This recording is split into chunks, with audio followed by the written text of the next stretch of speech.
EFF sidla kamnandi ku-EFF madoda. One vote, one KFC. So i4 November is said to be the big day. I-ANC ithi one loaf, one family. I-Freedom Fund Plus ithi South Africa has the most racist laws in the world. Yona yaba in power izodismantlela wonke lama-racist laws. I-DA ithi izolungisa wonke ama-potholes. It will fix wonke ama-potholes. No more potholes for the next decade. I-EFF ithi one person, one individual, one KFC, and Africa belongs to Africans. I-Action SA ithi you must put South Africans first. You must put South Africa first under any circumstances. Yangithola.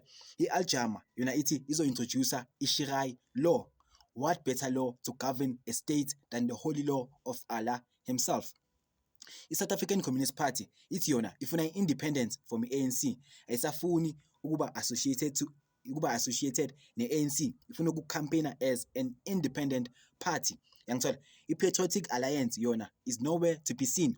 Has anyone seen uGayton Mackenzie? So i-MK Party yona ithi izostabilizer i-leadership yakhona. It will no longer be a family business. Yangithola.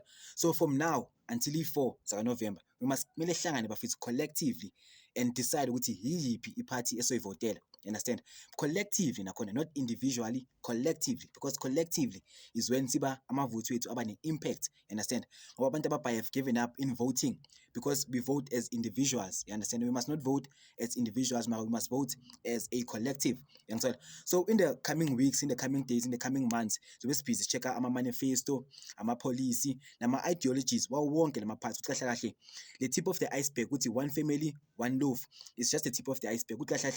Yini into abasithembisa yona abantu laba.